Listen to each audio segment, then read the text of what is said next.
ಎಲ್ರಿಗೂ ನಮಸ್ಕಾರ. Welcome back to my channel. ಇವತ್ತು ಗೊಜ್ಜು ಅವಲಕ್ಕಿ ಯಾವ ರೀತಿ ಮಾಡೋದು ಅಂತ ನೋಡೋಣ. ಇಲ್ಲಿ ಗಟ್ಟಿ ಅವಲಕ್ಕಿ ತೊಗೊಂಡಿದ್ದೀನಿ 3 ಗ್ಲಾಸ್. ಇಲ್ಲಿ ಗ್ಲಾಸ್ ಸಹ ಇದರಲ್ಲಿ 3 ಗ್ಲಾಸ್ ಗಟ್ಟಿ ಅವಲಕ್ಕಿ ತೊಗೊಂಡಿದ್ದೀನಿ. ಏಲಕ್ಕಿ, ಧನಿಯಾ, ಉದ್ದಿನಬೇಳೆ, ಕಡಲೆಬೇಳೆ, ಜೀರಿಗೆ, ಮೆಂತ್ಯ. ಉದ್ದಿನಬೇಳೆ, ಕಡಲೆಬೇಳೆ ಎಲ್ಲ ಒಂದೊಂದು ಇಡಿ. ಇದು ಹುಣಸೆ ಹಣ್ಣು, ಕೊಬ್ಬರಿ, ಬೆಲ್ಲ ಕೂಡ 1 ಇಡಿ ತೊಗೊಳ್ತಾ ಇದ್ದೀನಿ. ಬ್ಯಾಡ್ಗಿ, ಗುಂಟೂರು ಎಲ್ಲ ಒಂದು 8 ತೊಗೊಂಡಿದ್ದೀನಿ. ಒಂದು ಸ್ವಲ್ಪ ಎಣ್ಣೆ ಹಾಕಿ, ಸ್ವಲ್ಪ ಎಣ್ಣೆ ಕಾದ ನಂತರ ಇಲ್ಲಿ ಉದ್ದಿನಬೇಳೆ, ಕಡಲೆಬೇಳೆ ಎಲ್ಲ ತೊಗೊಂಡಿದ್ವಲ್ಲ ಅದಿಷ್ಟು ಫ್ರೈ ಮಾಡ್ಕೋಬೇಕು. ಜೀರಿಗೆ ಅದೆಲ್ಲ 1 ಸ್ಪೂನ್ ತೊಗೋಬೇಕು. ಮಿಕ್ಕಿದ್ದು ಮೆಣಸು 1-3 ಆ್ಯಡ್ ಮಾಡ್ಕೋಬೇಕು. ಮೆಣಸಿನ್ಕಾಯಿ ಕೂಡ ಅದಕ್ಕೆ ಆ್ಯಡ್ ಮಾಡಿ ಫ್ರೈ ಮಾಡ್ಕೋಬೇಕು. ಫ್ರೈ ಆದ ನಂತರ ತಣ್ಣಗಾಗೋದಕ್ಕೆ ಒಂದು ಪ್ಲೇಟ್ಗೆ ತೊಗೋಬೇಕು. ಒಂಚೂರು ಕಲರ್ ಚೇಂಜ್ ಆಗುತ್ತೆ. ಅದ್ರ ಜೊತೆಲೆ ಹುಣಸೆ ಹಣ್ಣು ಆ್ಯಡ್ ಮಾಡಿದ್ದೀನಿ. ಹುಣಸೆ ಹಣ್ಣು ಸ್ವಲ್ಪ ಜಾಸ್ತಿನೇ ತೊಗೋಬೇಕು. ಎಲ್ಲ ಆದ ನಂತರ ತಣ್ಣಗಾಗೋದಕ್ಕೆ ಒಂದು ಪ್ಲೇಟ್ಗೆ ತೊಗೊಳ್ಳಿ. ಮತ್ತು ತಣ್ಣಗಾದ ನಂತರ ಬೆಲ್ಲ, ಒಣಕೊಬ್ಬರಿ ಏನೆಲ್ಲ ಫ್ರೈ ಮಾಡ್ಕೊಂಡಿದ್ವಿ ಅದಿಷ್ಟು ಮಿಕ್ಸಿಗೆ ಹಾಕಿ ರುಬ್ಕೋಬೇಕು. ನುಣ್ಣಗಲ್ಲ, ತರಿಯಾಗಿ ರುಬ್ಕೋಬೇಕು.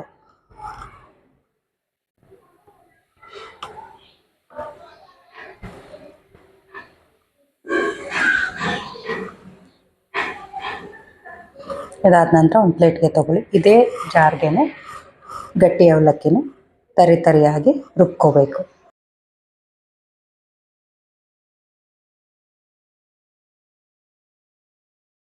ಪ್ರೀಮಿಕ್ಸ್ ರೆಡಿ ಮಾಡಿ ಇಟ್ಕೊಂಡ್ರೆ ನಿಮಗೆ ಬೇಕಾದಾಗ ಬಿಸಿನೀರಲ್ಲಿ ಕಲಸಿ ಸರ್ವ್ ಮಾಡ್ಕೊಬೋದು. ಈಸಿ ಆಗುತ್ತೆ. ಇಲ್ಲಿ ಗಟ್ಟಿ ಅವಲಕ್ಕಿ ಎಲ್ಲ ಅದು ಕೂಡ ತರಿಯಾಗಿಯೇ ರುಬ್ಕೋಬೇಕು. ಜಾಸ್ತಿ ನುಣ್ಣಗಾದರೆ ಚೆನ್ನಾಗಿರೋದಿಲ್ಲ. ಮತ್ತು ಒಂಚೂರು ಎಣ್ಣೆ ಜಾಸ್ತಿನೇ ತೊಗೋಬೇಕಾಗುತ್ತೆ. ಇಲ್ಲಿ 3 ಗ್ಲಾಸ್ ತೊಗೊಂಡಿರೋದ್ರಿಂದ ಇಲ್ಲೆಲ್ಲ ಮೆಷರ್ಮೆಂಟ್ಸು ನಾನು 3 ಗ್ಲಾಸ್ಗೆ ತೋರಿಸ್ತಾ ಇದ್ದೀನಿ. ಒಗ್ಗರಣೆಗೆ ಸಾಸಿವೆ, ಜೀರಿಗೆ, ಇಂಗು, ಉದ್ದಿನಬೇಳೆ, ಕಡಲೆಬೇಳೆ. ಉದ್ದಿನಬೇಳೆ, ಕಡಲೆಬೇಳೆ ಸ್ವಲ್ಪ ಜಾಸ್ತಿನೇ ತೊಗೋಬೇಕು, ಟೇಸ್ಟ್ ಚೆನ್ನಾಗಿರುತ್ತೆ. ಅದರ ಜೊತೆಯಲ್ಲಿ ಕಡಲೆ ಬೀಜ ಕೂಡ ಸ್ವಲ್ಪ ಜಾಸ್ತಿ ತೊಗೊಳ್ಳಿ. ಎಲ್ಲ ಫ್ರೈ ಆದ ನಂತರ ಸ್ವಲ್ಪ ಅರಶಿನ ಆ್ಯಡ್ ಮಾಡಿ, ಕರಿಬೇವು, ಇದನ್ನು ತಣ್ಣಗಾಗೋದಕ್ಕೆ ಬಿಡ್ತಾ ಇದ್ದೀನಿ. ಯಾಕಂದರೆ ನಾನು ಇನ್ಸ್ಟ್ಯಾಂಟ್ ಮಿಕ್ಸ್ಗೆ ರೆಡಿ ಮಾಡಿ ಇಟ್ಕೊಳ್ತಾ ಇದ್ದೀನಿ, ಒಂದು ಬಾಕ್ಸಲ್ಲಿ ಸ್ಟೋರ್ ಮಾಡ್ಕೊಳ್ಳೋದಕ್ಕೆ. ಬೇಕಾದಾಗ ನಾನು ಬಿಸಿನೀರು ಸೇರಿಸಿ ಇನ್ಸ್ಟ್ಯಾಂಟಾಗೆ ಸರ್ವ್ ಮಾಡ್ಕೊಳ್ಳೋದಕ್ಕೆ ನಾನಿಲ್ಲಿ ಎಣ್ಣೆ ಎಲ್ಲ ತಣ್ಣಗಾದ್ಮೇಲೆ ಆ್ಯಡ್ ಮಾಡ್ತಾಯಿದ್ದೀನಿ. ಇಲ್ಲ ನೀವು ಆಗಲೇ ನನಗೆ ಬೇಕು ಬ್ರೇಕ್ಫಾಸ್ಟ್ಗೆ ಏನಾದರೂ ರೆಡಿ ಮಾಡಬೇಕು ಅಂದರೆ ಬಿಸಿ ಇದ್ದಾಗಲೇ ಈ ಅವಲಕ್ಕಿನೆಲ್ಲ ನೆನೆಸಿಟ್ಟು ಮಾಡಬೇಕಾಗತ್ತೆ. ಸೊ ಇದೆಲ್ಲ ಮಿಕ್ಸ್ ಆಗಿ ಸ್ವಲ್ಪ ಸಾಲ್ಟ್ ಕೂಡ ಆ್ಯಡ್ ಮಾಡ್ತಾಯಿದ್ದೀನಿ ಈಗಲೇ. ಅದಕ್ಕೆ ಬೇಕಾದಷ್ಟು ನೋಡಿ ಆ್ಯಡ್ ಮಾಡ್ಕೊಳ್ಳಿ. ಎಲ್ಲ ನೀಟಾಗಿ ಮಿಕ್ಸ್ ಆದ ನಂತರ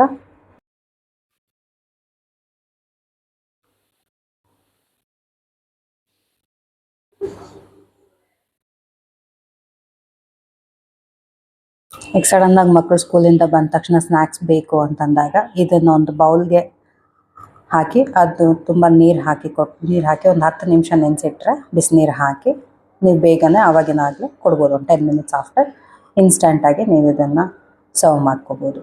ನಾನಿದಿಷ್ಟು ಒಂದು ಕಂಟೈನರಲ್ಲಿ ಸ್ಟೋರ್ ಮಾಡ್ಕೊಳ್ತಾ ಇದ್ದೀನಿ.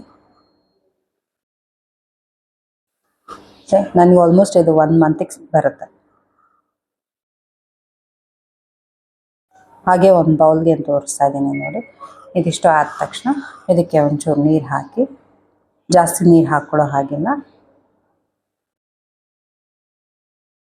1 ಬೌಲ್ ತೊಗೊಂಡ್ರೆ ಅದರಲ್ಲಿ 3/4 ನೀರು ಹಾಕಿ ಇಡಬೇಕಾಗತ್ತೆ. ಅದಾದ ನಂತರ ಒಂದು 10 ಮಿನಿಟ್ಸ್. ಆಫ್ಟರ್ ದ 10 ಮಿನಿಟ್ಸ್ ನೀವು ನೋಡ್ಬೋದು ಯಾವ ರೀತಿ ಆಗಿದೆ ಅಂತ. ಸೊ ಈಗ ರೆಡಿ ಟು ಸರ್ವ್. ಇದನ್ನು ಬೇಕಿದ್ರೆ ಫ್ರೈ ಆದರೂ ಮಾಡ್ಕೋಬೋದು ಪ್ಯಾನಲ್ಲಿ. ಇಲ್ಲ ನಾನು ಬಿಸಿನೀರು ಆ್ಯಡ್ ಮಾಡಿರೋದ್ರಿಂದ ಅದೇ ಬಿಸಿ ಇರುತ್ತೆ. ನೀವೆಲ್ಲಾದರೂ ಟ್ರಿಪ್ ಹೋಗಬೇಕಾದ್ರೂ ಕೂಡ ಇದು ತುಂಬ ಚೆನ್ನಾಗಿರುತ್ತೆ. Thank you for watching.